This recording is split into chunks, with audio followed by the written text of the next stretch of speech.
Nobody does business with you just because you're a nice human being. They're going to do business with you because they believe that ultimately they will be better off by doing so than by not doing so. The attorney has got to know that the first thing you've got to do is discover their reasons. And it all begins with asking questions and listening. Law school taught you the law, but it didn't teach you this, how to connect. Be that one lawyer who shows up different, the one clients trust, the one they never forget. I'm Neal Goldstein, and this is That One Lawyer Podcast. Let's get started. Today's guest is someone whose ideas have transformed how thousands of professionals think about business and success. Bob Burg is the co-author of the best-selling Go Giver series, a collection of books that proves generosity, authenticity, and relationships aren't just soft skills. They're the real keys to long-term success. If you've ever wondered how to grow your practice by leading with value instead of pressure, this conversation is for you. Welcome, Bob, to That One Lawyer Podcast. Hi, Neal. Great to be with you. Thanks for being here. I know you are a busy guy, and we are very lucky to have you. So I'm going to get right to it. I've learned a lot about you. I remember reading The Go Giver a while back, and I said to myself, I've always thought this, but I never heard anybody actually say this. So my first question to you is, what sparked that idea? What was it that said, you know what, I want to create this?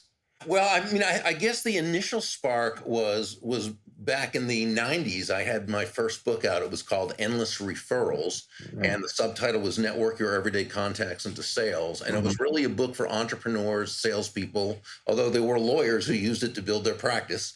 And it was basically for people who they knew they offered a lot of wonderful value to their customers and clients, but they didn't necessarily feel comfortable or confident in going into their local communities and developing the kinds of relationships that would cause people to want to do business with them directly and or refer them to others. So it was my system, if you will, for doing so. And I define a system as simply the process of predictably achieving a goal based on a logical and specific set of how-to principles, the key being predictability. If it's been proven that by doing A, you'll get the desired results of B, then you know all you need to do is A and continue to do A, you'll get the desired results of B. So it was a very simple relationship building system. The premise was, all things being equal, people will do business with and refer business to those people they know, like, and trust. Simple as that. And what's the key to doing this? It's always being focused on the other person. And so when I met John David Mann in, I guess it was right after the turn of the century, I was writing a column for a magazine. He was the editor-in-chief, and even back then he had a fantastic reputation as a magnificent writer and storyteller. And so we kind of came up with the idea, hey, let's take the basic premise of Endless Referrals, but there was still much more to it, to do. And John was a great entrepreneur in his time, so we sort of collaborated on it, came up with a business parable, the Go Giver, and that's really how that started. I'm just curious, was there something that you could reach back in your background? Maybe it was growing up, I don't know, that sort of fit you, to this philosophy. In other words, I know that, my life, my growing up, my backstory definitely had an effect on my philosophy. Was there something in your background that you could relate that had something to do with what you eventually, all the books you wrote and the kind of philosophy that you teach? Well, I think there were a few things. One is I was very blessed to have great parents who I got to just see live their lives this way. That's right. How they were, right? So that certainly had to. And by the way, John's parents were very much like that too, from what John tells me. So we both had that, right? So now as I got into the business world, really in sales, and you see people doing things in different ways. Now, sometimes it's congruent with your belief system, and other times it really isn't, and you see different results. So you might see people who do things the right way, and the results aren't really that good. Or you see people do things the wrong way, results seem to be better than they should be. Or you see people do things the right way and they have great results, or people who do things the wrong way and they don't get good. Right. It's never 100%, but here's what happens. Right. You start to see patterns develop, and you Right. start to see consistently what usually results from doing things in certain ways. And one thing became very, very clear to me, that the people who I saw who were the most sustainably successful, and I'm talking financially, yes, but also in terms of great relationships, people who felt good about themselves, people who were well loved and respected, right? Yeah. They seem to always have a focus on bringing immense value to other people, not in a self-sacrificial way, not in a way that put themselves down or was martyrish, or not at all, but in a way that always just looked to benefit everyone involved. And their focus was always on, as Sam, the mentor, and one of the mentors in the story tells Joe, the protege, they Right. always looked to make they made their win about the other people's wins. I found the book so easy to read, and I was telling Jen this. It was such an easy read for me, and I couldn't wait to read the next page. What is it that you think resonated with so many people? Over a million sold, probably more than that. Maybe it's 2 million at this point. What resonated? What do you think resonated? Why did it touch so many people? I think there were a couple things. One is that it sort of gave people permission, if you will, to do business as they really wanted to do business. And I heard so many stories afterwards from people who, when they first began selling for a company, and they did things like putting their customers' interests first and making it more about the customer than, and they'd be told by their supervisor or their salesman, no, that's not how we do it here. That's not how the real world works. That's not right. They didn't feel good about what they were doing. And it's really difficult to do well in sales if you don't feel good, or any kind of entrepreneurship or any kind of business, if you don't feel good about what you're doing. Okay. So this basically, John's message, and I said to them, okay, that it's not that you do well financially in spite of doing good for others. It's that you do well financially as a result of doing well by others. It's why we say that money is an echo of value, right? It's the thunder to value's lightning. It simply means that, the key is that you're focused on bringing value to others. That must be your focus. The money you receive is simply a natural result of the value you provide others. So that's one. Can I give you the second reason why? Sure, sure, sure. I think it taps into human nature. Human nature has both positive and negative elements to it. But one positive element of human nature, Neil, is that we tend to have a desire to want to make a difference in the world and make a difference in the lives of those we do business with. And whether you're a lawyer or whether you're selling widgets, it doesn't matter. You want to feel as though what you're doing brings value to the world. And I think what happened is people looked at the book, and they looked at the story, and they looked at the 5 laws that we talked about, right? And said, yeah, this is, first of all, what I want to be doing anyway, but it's also saying, yes, I can do this, and it's going to work out really well. Well, when you talk about the quote, money is an echo of value. And of course, I'm sure the audience by now knows Bob is not a lawyer. And we love having non lawyers on the show because there's so much that people like you can teach us lawyers about human relationships. So, with respect to that quote, money is an echo of value, how can lawyers who are in a transactional, skeptical profession really embrace that? Okay. So the first thing is always understanding that, it's that nobody does business with you because you want them to do business with you. They don't do business with you because you have a certain goal you want to attain. They don't do business with you because you'd like the retainer. They don't do business with you just because you're a nice human being. And even though I'm sure everyone watching is. Okay. They're going to do business with you. They're going to retain you, retain your services. They're going to do business with you because they believe that ultimately they will be better off by doing so than by not doing so. This is absolutely key to keep in mind. Learn this from Dale Carnegie in his magnificent 1936 classic, How to Win Friends and Influence People, where he said, Ultimately, people do things for their reasons, not our reasons. So the attorney has got to know that the first thing you've got to do is what? Discover their reasons. It's all about focusing on them. What is it that they need? What do they want? What do they desire? What is their problem? Not only their problem, but the problem they perceive they have that you're able to help them with. How ultimately do you move them closer to happiness? And it all begins with asking questions and listening.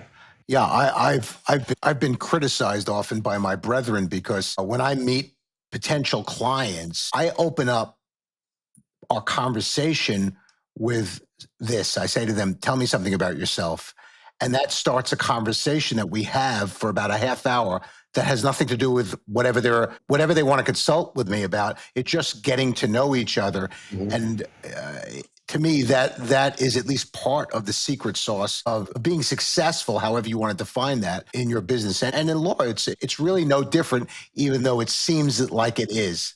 And with lawyers, they love the law and they are so wonderful at what they do, and they just do not want to in any way even want to think about the fact that they need to sell their legal services.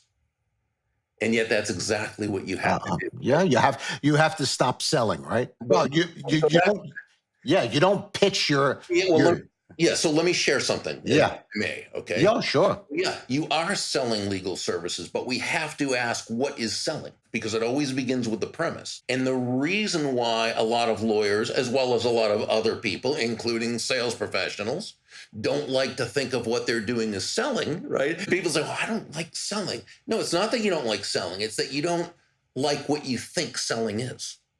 Because Mhm. too many people think selling is about trying to convince a person to buy something they don't need or want. Well, that's not selling. That's called being a con artist.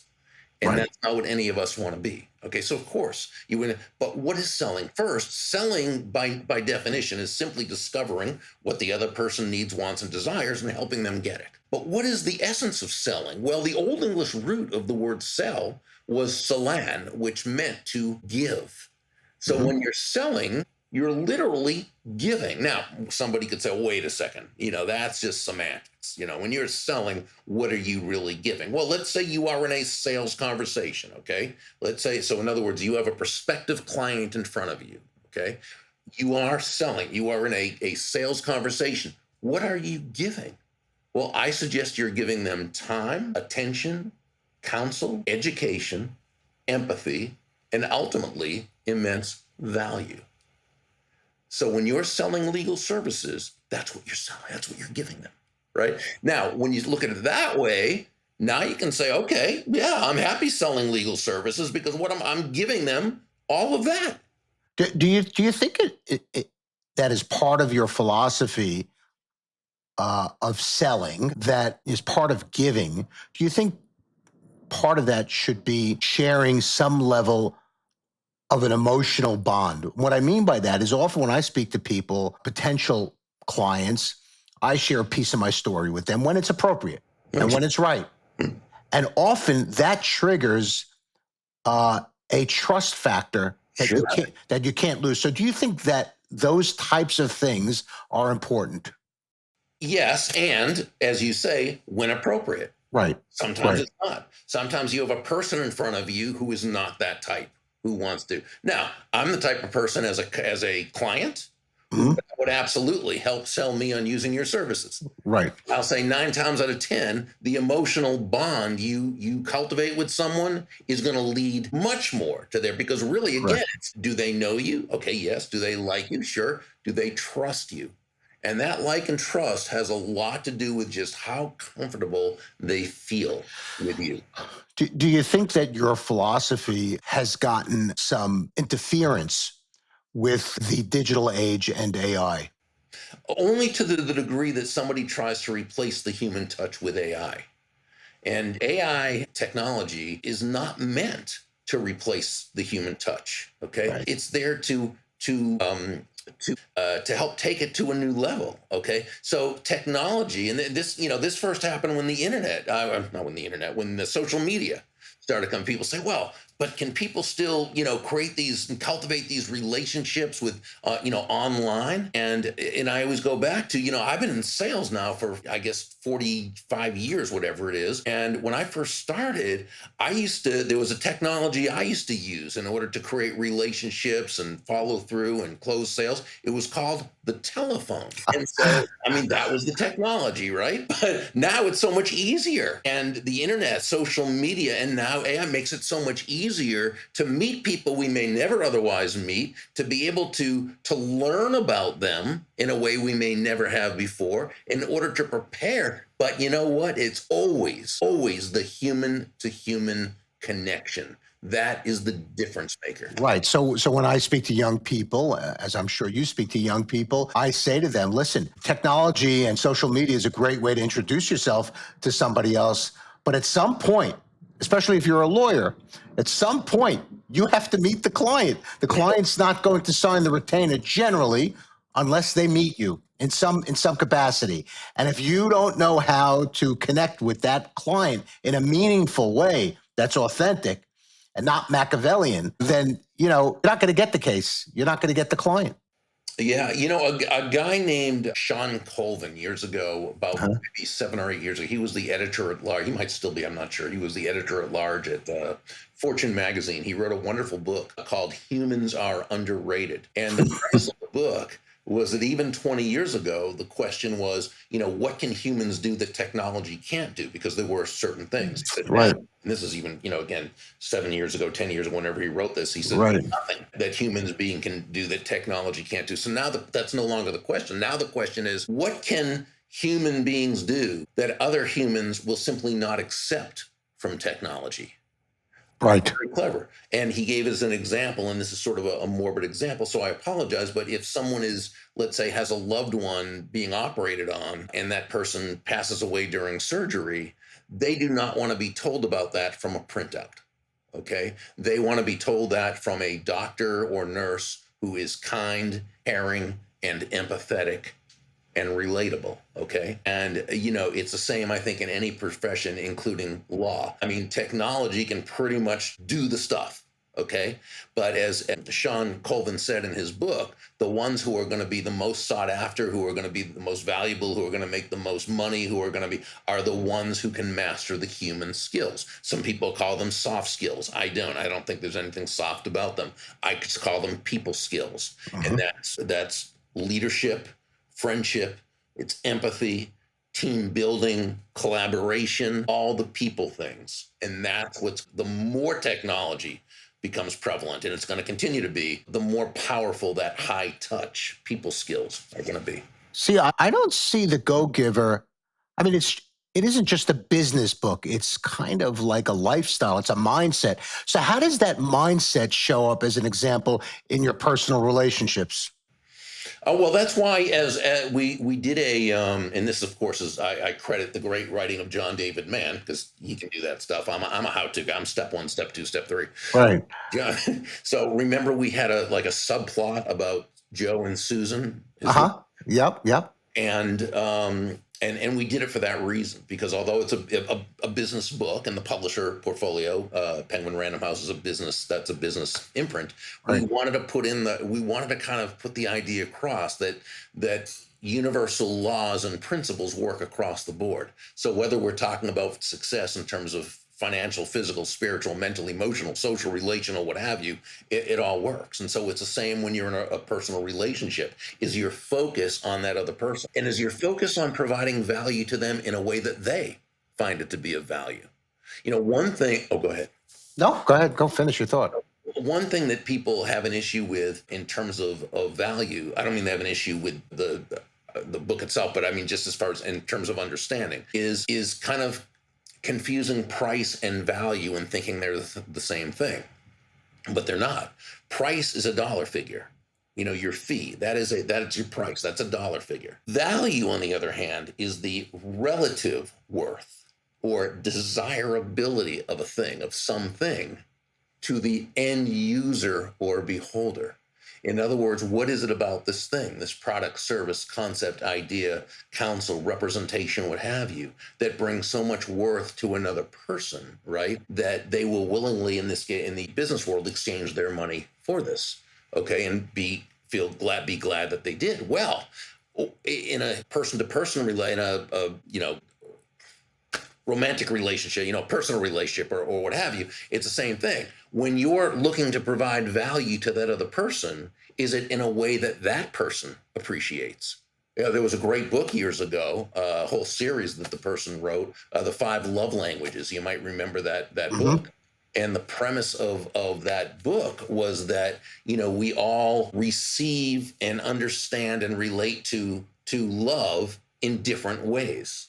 Okay. So there was physical touch, words of affirmation, quality time, gifts, and there was one other thing, and I just can't remember. Right, Gary Chapman is the author, and what it is that while we might relate to love in all those different ways, there's usually one that's dominant.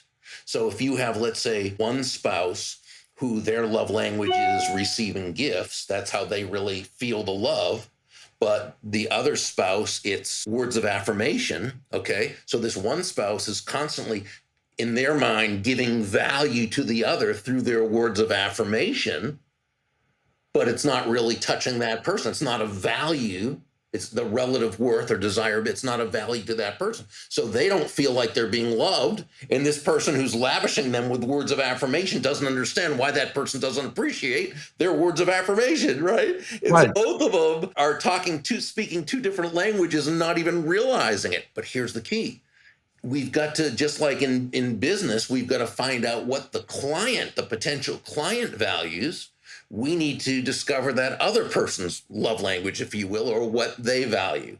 Okay, so that's the law of value. With the law of compensation, it's how many lives you impact. If you want a large social group, you've got to be able to impact people's lives. And so the laws apply to all different areas of life. Do the laws apply also if you're giving and you have that mindset, you're giving? Is it fair for you at some point to feel as though you're getting something back?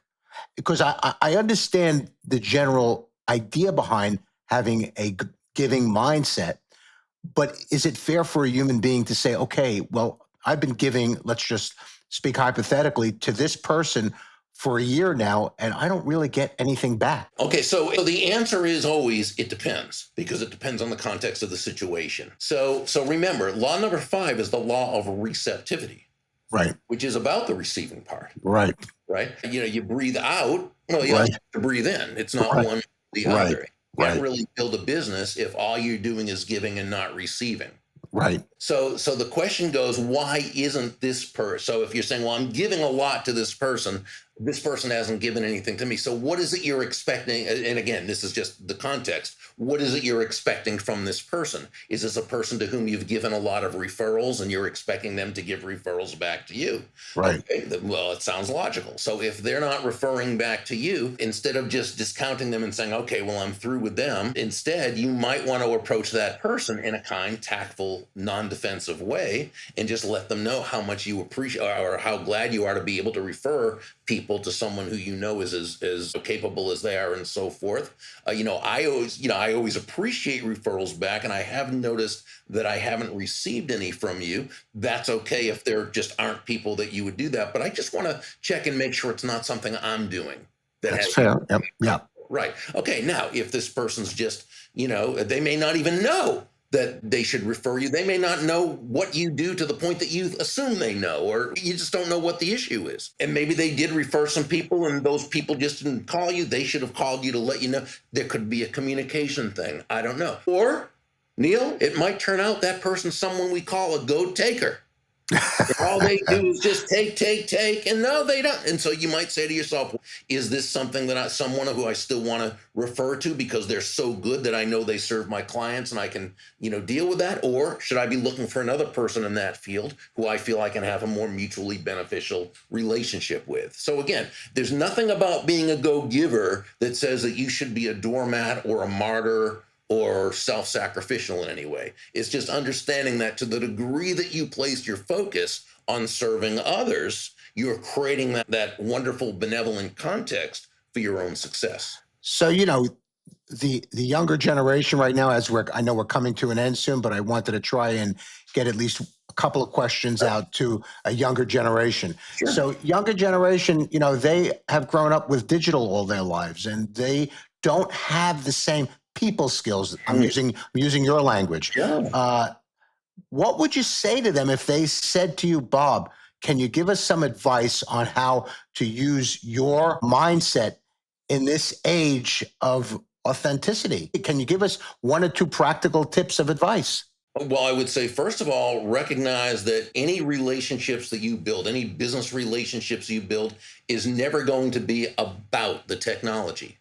It's always going to be about how you relate to people. And what you need to do is begin studying people's skills.